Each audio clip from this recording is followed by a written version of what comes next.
Guillaume, salut. Salut Julien. Merci à toi d'avoir accepté une nouvelle demande d'interview. Non, non, c'est moi qui te remercie de me donner la parole. On avait fait déjà une interview en 2023 où on avait parlé de ta carrière et de tes domaines de recherche. Et puis là, vous avez un gros projet dont voilà, on se pose plein de questions. On a envie de savoir qu'est-ce que vous voulez faire, où vous voulez aller, etc. Donc c'est le projet de 0 to 100. Est-ce que tu peux nous dire un peu d'où vient l'idée, quelle est la genèse un peu de cette idée?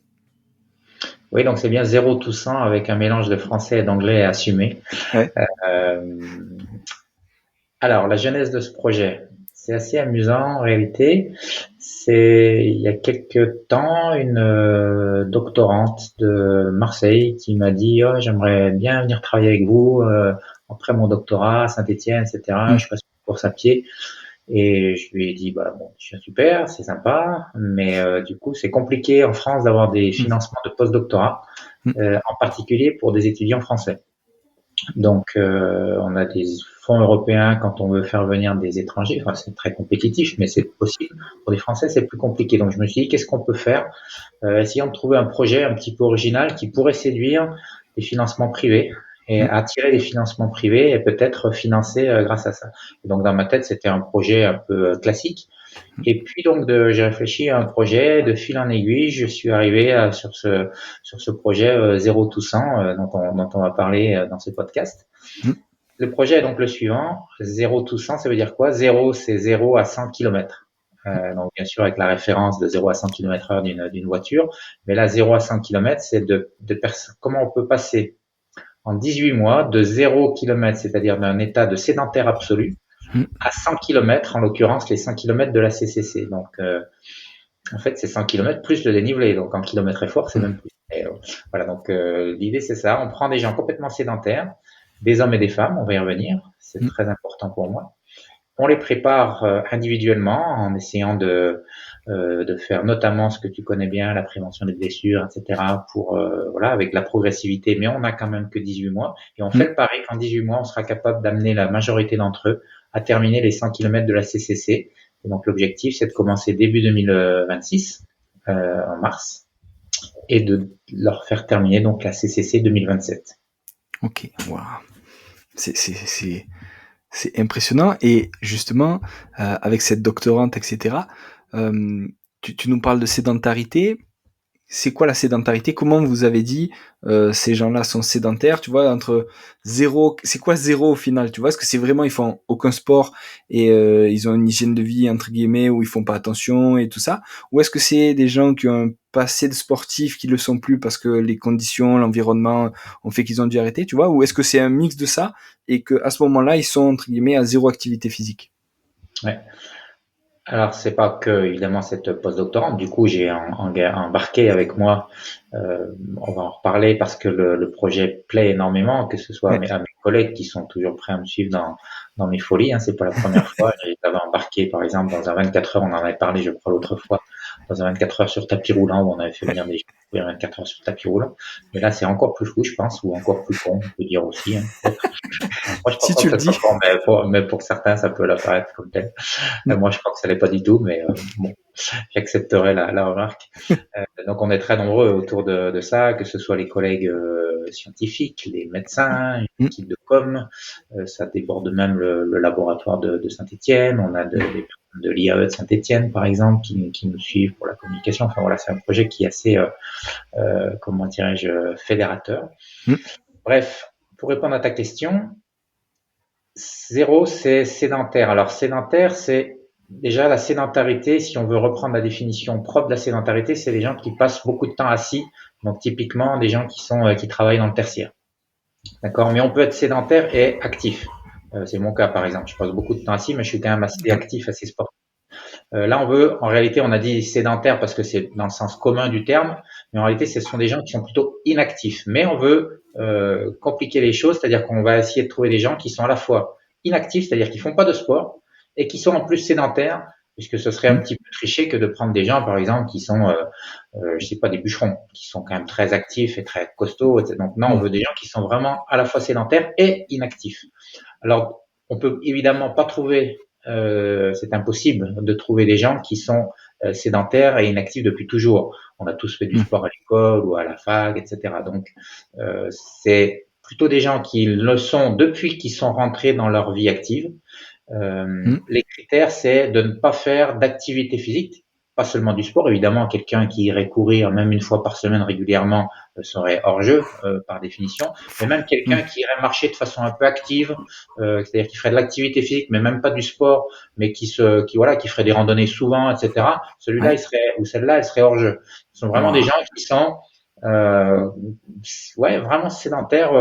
Bien sûr, tout le monde va marcher de temps en temps, etc. Mais en tout Mmh. cas, pas de Mmh. pratique régulière, plus un métier sédentaire. Voilà. Ah Donc, ouais.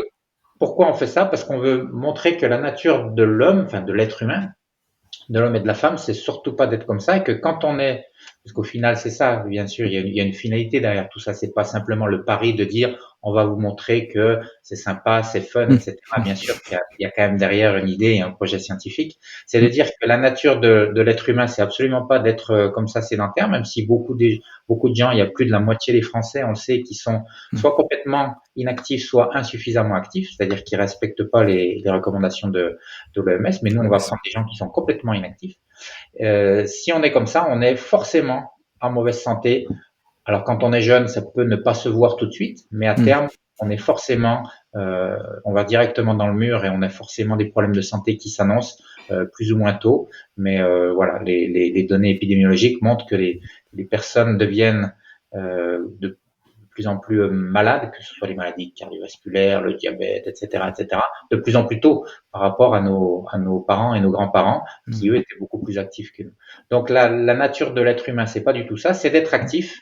Et l'autre chose que l'on veut démontrer, c'est que contrairement à l'idée reçue qui veut que, oui, quand même tout le monde sait maintenant que quand même il faut faire de l'activité physique, un peu d'activité physique, mais attention, si on fait trop d'activité physique, c'est pas très bon pour la santé. Moi, je pense pas ça.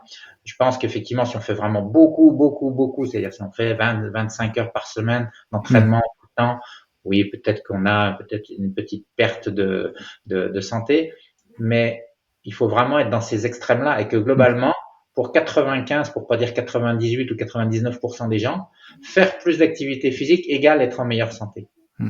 Et donc, avec cet objectif, parce qu'on, bien sûr, on aurait pu se dire, on va essayer de prendre des gens, puis on va les remettre à l'activité physique, ça a déjà été fait. Non, nous, on a ce côté, ce qui est un peu original, enfin, même très original, je crois, déjà de les entraîner sur 18 mois. Il y a quand même pas beaucoup Mmh. d'études qui suivent des gens comme ça sur 18 mois. Et puis surtout, qui les amènent avec cet objectif, et c'est là un peu la beauté du truc, c'est de dire, comme ils ont cette espèce de rêve en tête, et on sait que certaines personnes ont fait ça d'eux-mêmes, c'est-à-dire, ils ont vu un jour Mmh. l'UTMB Mmh. à la télé, ils se sont dit, ah ouais, moi je veux faire ça, ils se sont mis à faire de l'activité physique. Ben, nous, on offre cette possibilité-là à 40 personnes, ce sera Mmh. 20, on va choisir 20 hommes et 20 femmes, complètement sédentaires, inactives, comme je l'ai dit. Et comme elles vont se dire, bah, je suis là, mais ouais, ça va pas, il faut que je me bouge, etc. Ah, j'ai cette possibilité, j'ai ce rêve de dire, je vais aller terminer la CCC, on va me prendre en main, on va m'entraîner, enfin, il va falloir qu'ils se prennent en main eux quand même, mais on va m'accompagner pour accomplir ce rêve. Et donc, du coup, pour ça, j'ai besoin de faire beaucoup d'activité physique. Et donc, c'est à la fois la durée et Mmh. sur l'ampleur, la quantité d'activité physique que l'on va leur demander que ce projet original. Et évidemment, je l'ai pas dit, mais ça tombe sous le sens. L'idée, c'est pas seulement de leur dire, vous êtes capable de faire la Mmh. CCC, c'est de les suivre régulièrement. Compris. Ils vont Mmh. venir dans mon laboratoire, enfin, dans notre laboratoire à Saint-Étienne pour faire des tests régulièrement tous les 4 et 5 mois. Donc, autant zéro, il y aura le début où ils seront complètement sédentaires. Quel est leur état de santé, de performance, mais c'est pas la performance qui nous intéresse au premier chef, c'est la santé. Et puis, au bout de 4 mois, au bout de 8 mois, etc. Et tous les 4-5 mois, ils vont revenir au laboratoire. Et au bout des 18 mois, voilà où ils en sont. Et ensuite, ils font leur CCC en espérant qu'ils puissent terminer. Mais finalement, c'est pas ça le plus important. Le plus important, c'est la trajectoire qui va les emmener au Mmh. départ de la CCC. Mmh. Mmh. C'est énorme. C'est énorme, l'idée, elle est je trouve ça génial.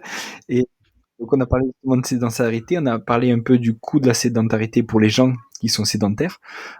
Mais du coup, est-ce que tu as une idée du coût de la sédentarité par rapport à la société? Tu vois, vu que on fait moins d'activité physique, entre guillemets, est-ce que c'est la sécurité sociale qui prend en charge de plus en plus de soins pour des gens qui font pas d'activité physique? Et du coup, ça serait bénéfique pour les gens à titre individuel, mais du coup pour la société de faire plus d'activité physique aussi? Donc c'est bénéfique déjà parce que les gens sont en meilleure santé, donc ça n'a pas de prix. On pourrait même dire, considérer que ce débat sur combien ça coûte, il est indécent. Moi, je le pense pas. Mmh. Mmh. Pourquoi? Parce qu'en plus, non seulement il est pas indécent de mon point de vue, mais en plus, ça va dans le sens où non seulement c'est bon pour les gens, mais c'est bon pour la société. Les données, alors c'est très compliqué de dire, de quantifier, bon, c'est pas mon métier, mais même pour les gens dont c'est le métier, c'est très compliqué de savoir effectivement quand on met en place une vraie politique de prévention. Donc bien sûr que la prévention, ce n'est pas seulement plus d'activité Faire physique, du mais je sport. crois, mon avis est un petit peu biaisé, évidemment, puisque moi je travaille sur l'activité physique, mais je suis quand même intimement persuadé que assez haut en haut de la liste, il y a quand même être plus actif, bouger plus. Bien sûr qu'il faut manger mieux, bien sûr qu'il faut pas boire d'alcool, qu'il faut pas fumer, etc. Mais quand même bouger plus, pour moi c'est tout en haut de la liste. Eh bien, quand on bouge plus, quand on incite les gens à bouger plus, on les rend en meilleure forme, ils sont moins malades, ils auront moins de maladies, ils iront moins à l'hôpital, ils vont moins consommer Mmh. de soins, etc. Médicaments, oui. Et donc, ça va faire des économies à tous les étages. Combien d'économies, même les gens dont c'est le métier, c'est compliqué pour eux d'arriver à des chiffres très, il y a des débats entre les experts. Mais je crois qu'ils sont tous d'accord entre eux pour dire que ça coûte beaucoup moins à la société que ce que ça coûte en termes de prévention. C'est-à-dire que tout ce qu'on va économiser Mmh. sur les frais d'hôpitaux, par exemple, rien que Mmh. ça, eh bien, oui, pour ça, on peut construire beaucoup de stades, beaucoup de piscines, aménager beaucoup de pistes cyclables, C'est très payer bien. des coachs, des enseignants en activité physique adaptée, etc., etc. Et les politiques qui disent, parfois, on a entendu, je ne veux pas donner de nom parce que je veux pas, c'est pas le but de stigmatiser, mais enfin, c'est quand même plutôt la majorité. Les gens, des Mmh. politiques qui sont vraiment convaincus de ça, il y en a quelques-uns. On en a un chez nous, par exemple, quand je dis chez nous, c'est dans la Loire, qui s'appelle Mmh. Régis Juvenco. Il n'est pas tout seul, mais lui est très en avance sur ce combat-là. Mais il y en a quelques-uns qui sont avec lui pour essayer de se battre pour ça. Euh, Globalement, du coup, j'ai perdu un peu le fil de ma Bien. pensée, mais oui, ça y est, j'ai retrouvé les Propre politiques société. Mmh. sont, c'est pas la majorité qui sont comme ça. Certains vont te dire, ah, mais on va quand même pas euh, rendre les licences gratuites, par exemple. Mmh. Mmh. Mais si, en réalité, ça devrait être payé par la sécurité sociale. Mmh. Euh, Encore en France, on a la chance d'avoir des structures Mmh. associatives qui font que les licences ne sont pas trop chères. Qui Mais en se tout bouge, cas, ouais. tout ce qui permet aux gens de bouger plus devrait être gratuit. Et ça, on s'y retrouverait Mmh. largement en termes de soins de santé. Et donc, ça s'appelle juste de la prévention, une politique de prévention versus une politique du soin. Et quand on Mmh. discute avec des vrais experts de la prévention, c'est pas mon cas. Moi, j'essaie de m'intéresser un peu à ça, mais je suis pas un expert de la prévention. En tout cas, les vrais experts de la prévention, par exemple, on a quelqu'un chez nous qui est à Saint-Étienne, qui s'appelle Franck Chauvin, qui a travaillé là-dessus toute sa vie. Lui, il t'explique très bien que les hôpitaux, bientôt, ça va être caduque. De toute façon, le système, il peut plus tenir. Mmh. Donc, il faut faire de la prévention. Encore une fois, c'est pas que de l'activité physique, mais Mmh. l'activité physique, c'est vraiment, vraiment important pour tout le monde. Et Mmh. beaucoup d'activités physiques, pas seulement cette espèce de courbe en U inversée où, attention, si tu en fais un petit peu trop, Mmh. tu vas de nouveau te remettre en danger, etc. Bien sûr, il faut pas faire n'importe quoi, bien sûr, il faut être progressif, etc. Mais globalement, plus on fait d'exercice, mieux c'est. Top, Désolé, super. je parle beaucoup, mais tu T'inquiète me pas, t'inquiète pas, c'est le but. emmènes sur des aspects qui sont pour moi importants et qui devraient l'être pour la société. Mmh. C'est super. Et justement pour les 40 heureux élus, si on peut dire comme ça, comment vous allez les choisir? Donc on en a parlé de sédentarité et de inactivité. Et quels tests vous allez leur faire passer? Est-ce que c'est des tests de force? Est-ce que c'est des tests d'endurance? Tu vois, pareil sur la motivation, est-ce que vous avez des échelles sur la motivation et que vous allez traquer tous les 4 mois? Peut-être est-ce qu'il y a un lien entre la motivation et l'assiduité ou le fait qu'ils courent de plus en plus vite ou de plus en plus souvent, tu vois? Qu'est-ce que vous avez testé au début et qu'est-ce que vous allez tester régulièrement? Alors, peut-être avant de répondre à cette question, je vais t'expliquer comment on va sélectionner les 40 candidats. Ouais, Donc, les 20 hommes, 20 femmes, j'insiste là-dessus, parité. c'est important puisqu'on va aussi examiner l'influence du sexe Mmh, sur les adaptations. c'est génial. On a travaillé déjà, nous, sur les différences entre les hommes et les femmes en termes d'endurance. Et Mmh, on a notamment montré que les femmes étaient plus endurantes que les hommes. Ce qui ne veut pas mmh, dire qu'elles vont plus vite sur les trails, mais elles sont plus mmh, endurantes. Bon, c'est pas tout à fait le sujet, mais tout ça pour dire qu'on est intéressé par cette question et on travaille depuis plusieurs années sur la fatigue, par exemple, des femmes Et on a pu montrer que les femmes étaient donc plus résistantes, plus endurantes, plus résistantes à la fatigue. Bref, 20 hommes, 20 femmes, comment va-t-on les sélectionner? L'idée, c'est de communiquer le plus largement possible dans les médias. Donc, on essaiera de solliciter les grands médias. Je suis déjà en contact, par exemple, avec une journaliste du Monde, etc. Et tous les grands journaux. Si on peut avoir accès même aux radios, aux télé, on verra. Évidemment, c'est pas facile d'accéder à ces grands médias. En tout cas, l'idée, c'est de toucher le plus grand nombre possible de personnes. On leur demandera de faire un dossier de candidature avec une lettre de motivation, etc. À partir de là, on va retenir sans doute autour d'une centaine de personnes et on fera un casting en vidéo pour essayer de creuser les gens qui répondront aux critères, évidemment aux critères d'inclusion, en particulier cette notion de sédentarité et d'inactivité. Ça, c'est la base, mais après, il faudrait aussi qu'elle soit entre 25 et 50 ans, je l'ai pas dit, donc 50% d'hommes, 50% de femmes. On va regarder un peu quand même ce qu'ils font, s'ils sont dans des conditions correct pour pouvoir s'entraîner, c'est-à-dire que imaginons qu'on ait quelqu'un qui travaille 70 heures par semaine, qui ait quatre enfants entre 1 et 5 ans et qui est sa belle-mère à la maison, bon, ce serait un petit peu compliqué de On va pas lui rajouter un truc. ce serait un petit peu compliqué pour lui ou pour elle, quoi. En vrai, blague à part, on va quand même pas essayer de pas trop se tirer une balle dans le pied, c'est-à-dire des conditions au moins raisonnables pour pouvoir s'entraîner un minimum. Il s'agit pas encore une fois, de s'entraîner 15 heures par semaine, mais s'entraîner un minimum si on veut terminer une course comme ça. Et puis surtout, si on veut montrer les effets de l'activité physique régulière, il faut pouvoir s'entraîner régulièrement.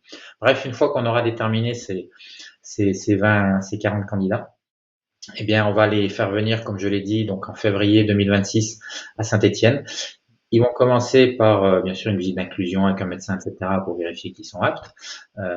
Et derrière, il y aura une première batterie de tests qui vont consister en des mesures classiques de VO2 max, de seuil anaérobie, de coût énergétique de la course. Alors, on s'intéressera quand même aux aspects de performance de course à pied, même si je l'ai dit, c'est pas notre priorité, mais tant qu'on y est, on va en profiter pour faire ça. On va faire une prise de sang pour mesurer tous les paramètres de résistance à l'insuline, d'inflammation, tous les paramètres sanguins classiques pour regarder. On verra si on peut aller un petit peu plus loin sur ces aspects-là. Ça va dépendre un petit peu aussi du budget, tout ça. On aura tout un tas de questionnaires sur le stress, l'anxiété, la fatigue perçue, parce qu'on pense que contrairement à ce que l'on pourrait imaginer, quand on va être plus actif, et ça on le sait, mais on veut le démontrer, ça va être aussi l'occasion, cette étude, de démontrer ça, que quand on est plus actif, on est moins fatigué dans sa vie de tous les jours. On a des collègues au laboratoire qui travaillent également sur le sommeil, donc on va évidemment pas se priver d'enregistrer le sommeil avec des actigraphes, mais aussi avec des questionnaires. Et puis on fera une biopsie musculaire pour analyser le tissu musculaire. Alors ça, on fera pas tous les 5 mois, on le fera simplement au début et à la fin. Des 18 mois. On peut pas quand même leur prendre un petit bout de muscle tous les 5 mois, c'est un petit peu trop leur demander. Mais en tout cas, dans les critères pour participer à l'étude, il y aura tout ça. Il y aura le fait d'accepter de faire une biopsie musculaire, ce qui est une petite acte chirurgical, mais enfin, c'est tout à fait, on l'a fait. Nous, avant l'étude des 24 heures sur le tapis roulant, les cobayes dont je faisais partie ont subi une biopsie musculaire et ils ont pu courir 24 heures derrière. Ce qui veut bien dire que c'est pas tout de suite derrière. Là, ça sera à la fin des tests. Ils auront plusieurs jours de récupération, donc il y aura pas de problème. Voilà, qu'est-ce que j'ai oublié faire? On va faire un DEXA pour mesurer la composition corporelle. Et puis il y a des choses qui sont en discussion encore avec. Quand je disais tout à l'heure que le projet plaît énormément, il plaît pas simplement au grand public où des gens me disent un peu comme toi, comme tu réagis en disant c'est fun, etc. Mais aussi aux collègues scientifiques. Donc j'ai été contacté. Tu parlais de motivation par des gens. Alors nous on travaille pas trop là-dessus, on est plus en labo de physio et un peu moins de sciences humaines, mais il y a déjà une équipe qui m'a contacté pour travailler sur ces problématiques de motivation.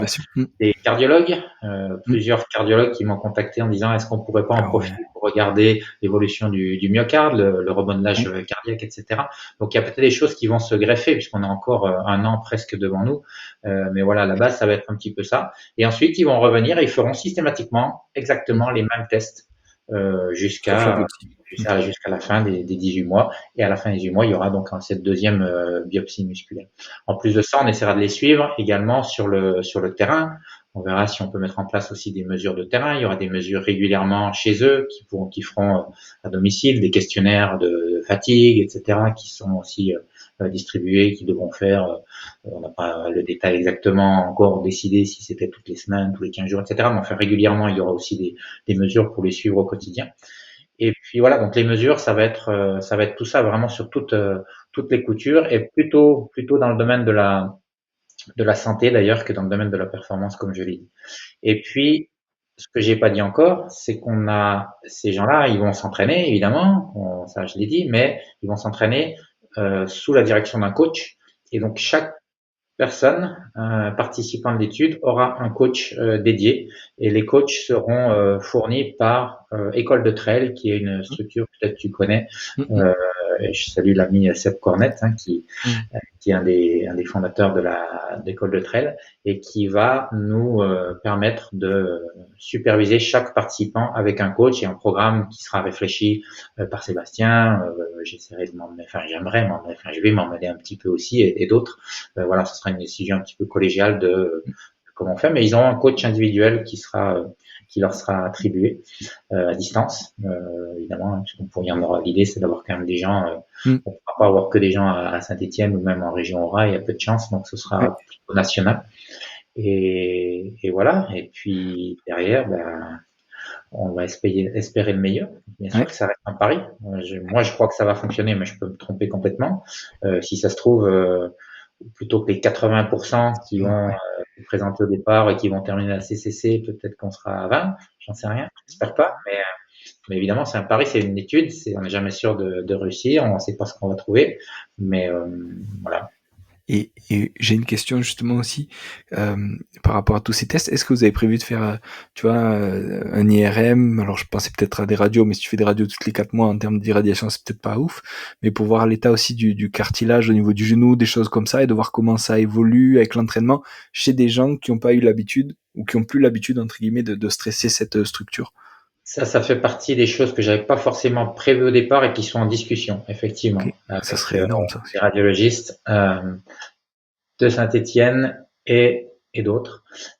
Le problème, là, c'est plutôt une histoire de disponibilité des aimants et puis de Ok, financement. Ça coûte ouais, aussi pas mal d'argent, mais c'est pas complètement exclu que l'on puisse le faire. En tout cas, on aura déjà un DEXA, mais ça, c'est pas, ouais. effectivement, ça répond pas à cette question-là. Mais c'est sûr que c'est une question, c'est-à-dire que l'opportunité que représente cette étude Mm. de regarder l'évolution du corps humain qui passe de 0 Mm. à un état de très entraîné sur une durée aussi longue, forcément, ça fait saliver beaucoup de personnes. En Mm. même temps, il faut que je sois un peu le gardien du temple, dans le sens où je ne peux pas non plus que les cobayes ils pourront pas tout faire et n'importe quoi. Il ne faut pas que, en étant trop gourmand sur les mesures, cela impacte Ton recrutement. négativement d'autres mesures. Donc, il faut bien sûr essayer de profiter au maximum entre guillemets de cette étude pour avoir le plus d'informations possible. Et en même temps, il faut que les informations qui soient recueillies, elles restent valides. Donc, il ne faut pas qu'il y ait d'interférence entre elles. Donc voilà, c'est une espèce de discussion. Et puis, 4 je mois. l'ai dit déjà, mais le problème, la problématique du budget, Mm. on va en parler juste après, puisque tu as dit Mm. qu'on le ferait.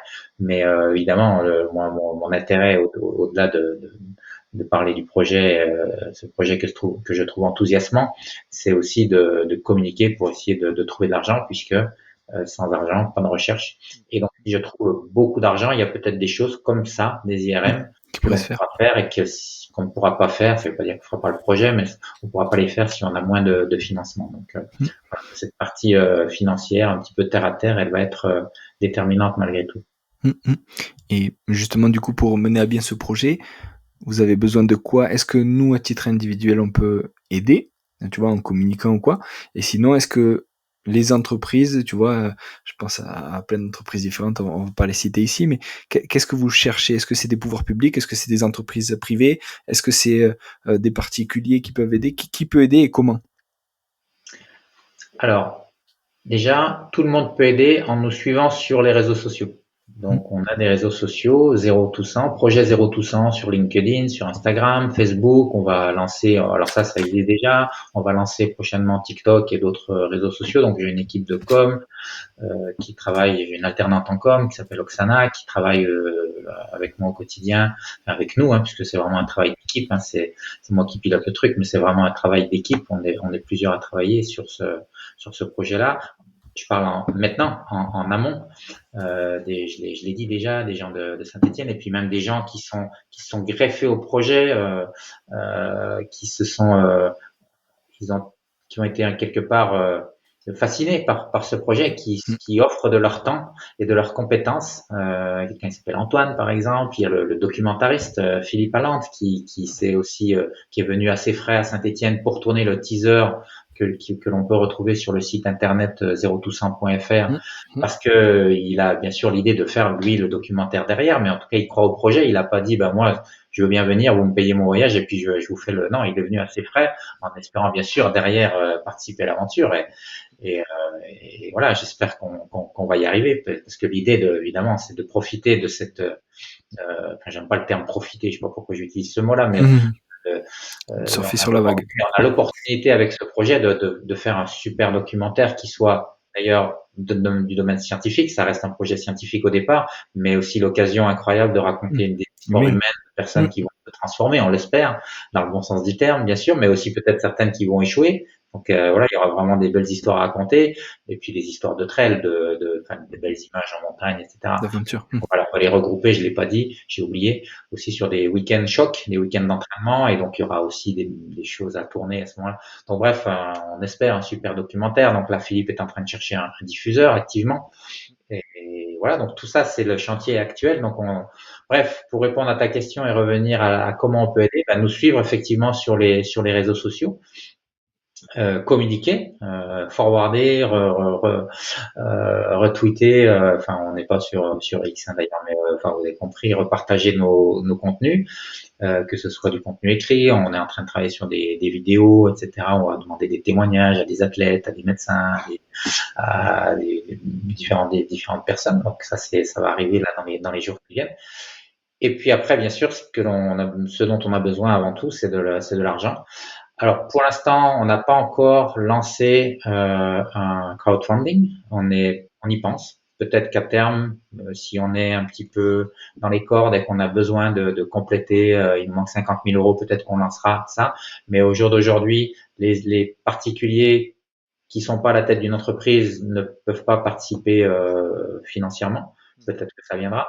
En tout cas, on fait appel effectivement à des partenaires à la fois privés et publics. Donc public, on a déjà entamé les démarches avec la métropole de Saint-Étienne, le département de la Loire, la région Aura, etc. Et puis privé, bien il y a plusieurs partenaires qui se sont montrés intéressés. Pour l'instant, on n'a encore rien signé fermement, si ce n'est c'est même pas signé avec l'UTMB, c'est un accord de principe, mais ils ont des paroles, et donc ils vont nous mettre par exemple à disposition les 40 dossards de la CCC, puisqu'évidemment on sait que les dossards sont très très courus et que c'est pas très simple. Donc l'équipe d'organisation de l'UTMB s'est montrée très très intéressée, et puis je parlerai juste après d'un projet ancillaire au projet Zéro Toussant, qui est le projet Zéro Tout 40 et qui aussi intéresse fortement l'organisation de l'UTMB. Quoi qu'il en soit, les partenaires de l'UTMB, alors pour l'instant, je préfère pas donner de nom puisque tant que rien n'est signé, mais en tout cas, il y a des partenaires de l'UTMB qui se sont montrés d'ores et déjà intéressés. Et donc, soit en tant que partenaire, alors pour les partenaires du CMB, ce sera le cas, ce sera des gens qui sont intéressés pour communiquer au cours du trail du trail et de la santé. Mais on a aussi la possibilité, grâce à la fondation de l'université Jean Monnet, de passer par du mécénat. Donc évidemment, le mécénat, si on donne en tant que mécène, on ne peut pas communiquer, en tout cas on ne peut communiquer qu'à hauteur de 25% de ce que l'on donne. Par contre, on a 60% de déduction d'impôt. Donc certaines personnes sont juste passionnées. On a déjà une entreprise, voire plusieurs, qui se sont dit, bah ouais, nous on a envie de suivre, de participer à ce projet. Nous on n'a pas d'intérêt particulier à communiquer vers le grand public, éventuellement vers nos clients, mais puisqu'on peut communiquer quand même un petit peu, ce sera possible. Mais on a envie de soutenir le projet parce qu'on trouve qu'il est génial, etc. Et donc voilà, il y a ces deux possibilités, soit du mécénat, donc avantage 60% de déduction d'impôt, inconvénient, on peut pas communiquer comme on veut, ou du partenariat, auquel cas, bien sûr, on a toute une offre de partenariat en fonction de ce que l'on donne et donc des retours que l'on peut espérer. Donc ça, s'il y a des chefs d'entreprise qui écoutent le podcast et qui sont intéressés pour devenir partenaire ou mécène, eh bien, qu'il ou elle me contacte et puis on discutera concrètement notre offre, entre guillemets, de partenariat. Et comment on te contacte? Par mail ou sur Oui, les réseaux sociaux par justement? mon mail directement, donc guillaume.millet@univ-st-etienne.fr. J'imagine que tu vas mettre tous ces liens-là sur le site du podcast. Et puis sinon directement via par exemple LinkedIn Zéro Toussaint, projet Zéro Toussaint. Et voilà. Donc là ou alors sur le formulaire de contact du site internet Zéro Toussaint. Parfait. Donc j'invite tout le monde à aller à prendre 4 minutes au moins. Donc s'ils écoutent ce podcast, c'est que sans doute ils les auront. Mais en tout cas, de prendre 4 minutes pour aller sur le site, sur la page d'accueil du site, où vous aurez le trailer du futur documentaire qui sera Très bien fait d'ailleurs. réalisé, et le futur documentaire qui sera réalisé donc par j'ai donné son nom déjà, Philippe Allante. Et voilà, donc c'est une bonne façon d'avoir un peu un résumé de tout ce que j'ai raconté là.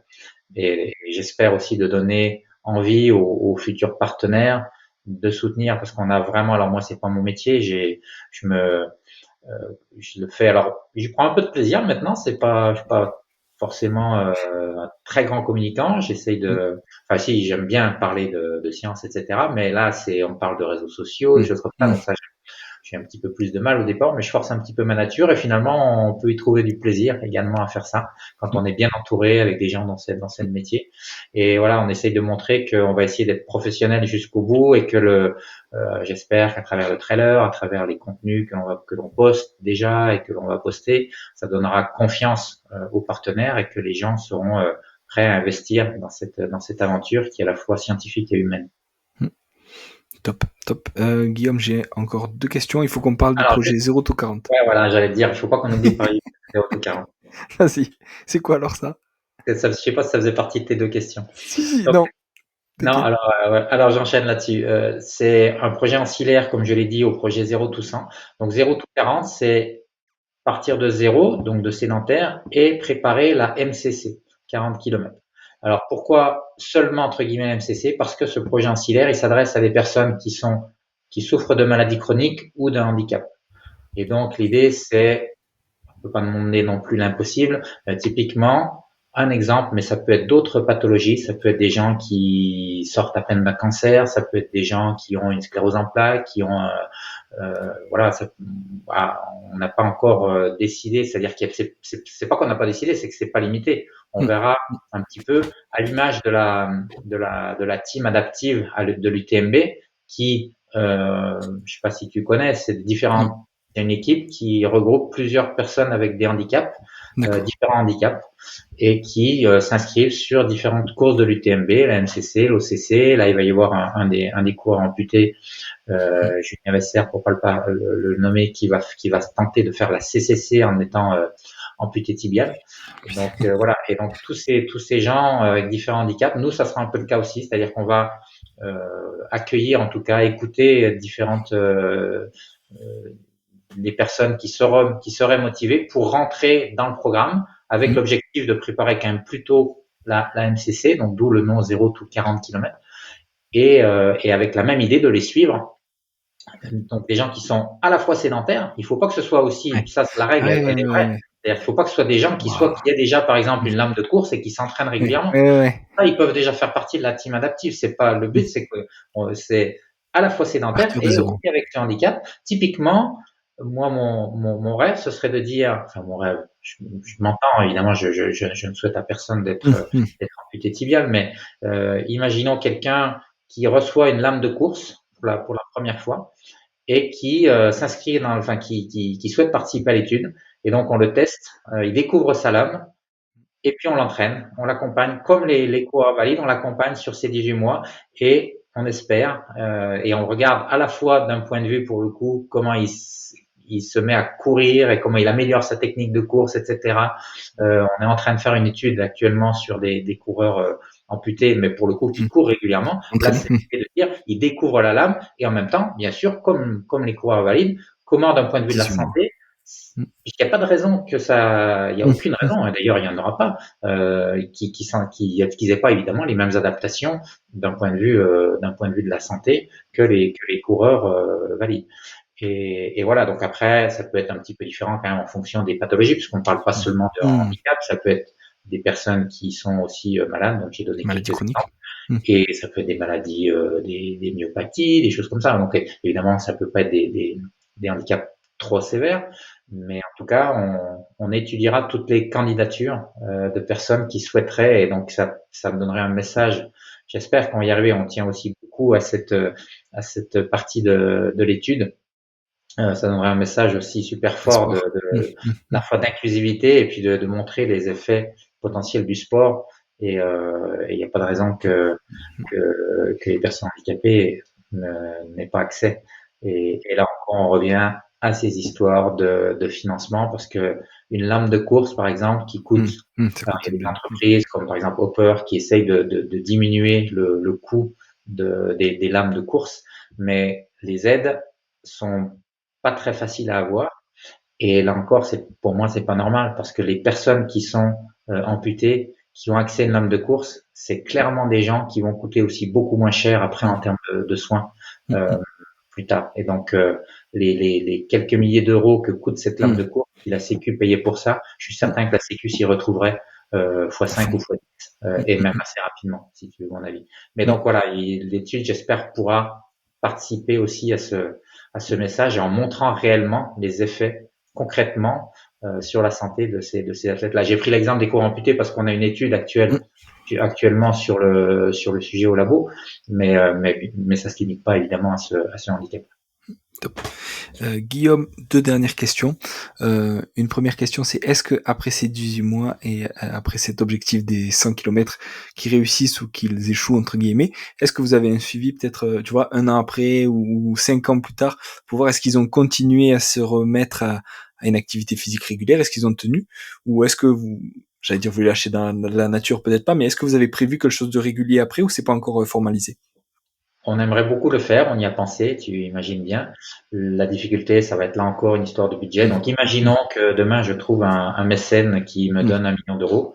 Mmh. C'est clair qu'il y aura déjà la suite parce que j'ai pas D'accord. besoin d'1 million d'euros pour faire cette étude. J'ai besoin de plusieurs centaines de milliers d'euros, mais Mmh. j'ai pas besoin d'1 million. Donc, si j'avais un énorme mécène qui Appel aux millionnaires. donne beaucoup d'argent ou plusieurs mécènes ou partenaires, bien sûr qu'il y aura une suite. Et parmi les suites possibles, il y a bien sûr le suivi à long terme de cette Mmh. cohorte-là. Il y a la possibilité, pourquoi pas, de se donner 2 ans pour de refaire une autre étude pour préparer le tour complet, Mmh. ou alors de continuer à suivre ces athlètes qui ont fait la CCC et de les accompagner sur l'UTMB l'année d'après. Enfin, il y a Mmh. plusieurs possibilités de relancer les choses sur le 0 tout 40. Donc, on verra si ça fonctionne. Évidemment, tout ça, c'est un peu soumis il y a des interrogations. Est-ce que même on va est-ce qu'on va séduire des personnes handicapées qui auront envie de participer à ça?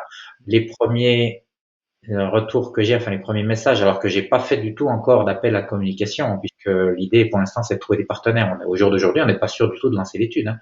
Si ça devait démarrer demain, moi j'ai pas le budget pour lancer l'étude, hein, c'est clair. Donc, mais admettons que ça fonctionne, j'ai bon espoir que l'on trouvera à la fois des personnes pour le 0 tout 100, je suis pas très inquiet pour ça, et même pour le 0 tout 40. Voilà, mais voilà. Donc si on a énormément d'argent, bien sûr qu'il y aura une suite, mais encore une fois, ça dépend. La recherche, ça dépend beaucoup de ça. Mmh. Et j'ai une question à la con.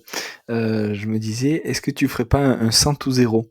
Tu vois, tu prends des gens qui font la CCC, c'est l'inverse, mais tu vois, pour voir, entre guillemets, comme, au bout de combien de temps tu te dégrades et qu'est-ce qui se dégrade en premier? Tu vois, sur ta santé, sur la motivation, sur le truc. Et ça me faisait penser au documentaire, j'avais vu ça quand j'étais ado. C'était un Américain, je sais plus comment il s'appelle, je crois qu'il est décédé, qui s'était filmé, il mangeait une grande marque de fast-food américaine tous les jours, Wow. matin, midi, soir, et justement, il avait, je sais plus quelle mesure il faisait, mais il voyait à quelle vitesse, et ça allait super vite, que sa santé se dégradait, etc. Et alors, voilà, c'est une question à la con, mais euh, est-ce que ce serait envisageable ou c'est trop farfelu et puis tu peux pas entre guillemets sachant que l'activité physique est bonne pour la santé tu peux pas dire on va arrêter l'activité physique sur une population et voir ce qui se passe. Ouais. Alors, c'est pas complètement impossible. Par exemple, on a des études actuellement et depuis longtemps sur ce qu'on appelle les études de bed rest. C'est-à-dire qu'on prend des gens et on les met, donc c'est pour travailler sur les vols spatiaux à long terme, Mmh. etc. Mmh. Et donc, effectivement, on sait très bien qu'il y aura des conséquences négatives pour la santé de ces personnes qui vont rester plusieurs semaines alitées. Mmh. Mmh. Malgré tout, les comités d'éthique sont d'accord parce que les enjeux sont importants et donc on accepte, bien sûr, il y a une surveillance médicale plus, mais on accepte de dégrader la santé des gens Mmh. pour les besoins de la science. Là, ce serait quand même, je pense, assez compliqué à vendre un comité d'éthique. Donc, ce serait pas complètement impossible, mais ce serait compliqué à vendre. Et là, pour le coup, je serais assez curieux de savoir combien de cobayes je pourrais trouver. On en trouve, je suis sûr qu'on en trouverait. Ouais, Il y a toujours des fous, enfin des gentils fous, hein, au sens des curieux. c'est pas au sens propre du terme évidemment qui le ferait.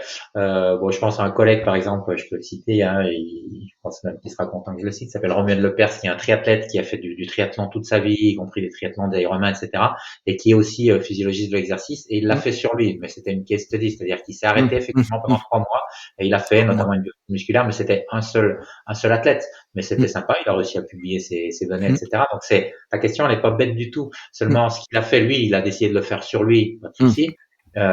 Mais par contre, le faire à plus grande Ça échelle importe. Mmh. sur 20 ou 30 ou 50 personnes, Mmh. je pense que ce serait plus compliqué. Mais c'est pas une mauvaise idée. Ça va. Bon, parfait. Guillaume, merci beaucoup. Merci à toi encore une fois. Donc, suivez-nous sur les réseaux, allez sur le site Zéro tout cent, sur LinkedIn, sur Insta, C'est ça. etc. Et puis voilà, j'espère que qu'on va pouvoir trouver ce budget et lancer Mmh. cette étude et qu'on pourra se retrouver dans 2 ans pour faire le bilan de Mmh. Mmh. l'expérimentation. Ah, c'est clair, ça va le faire. Merci beaucoup. À toutes. Et merci à toi.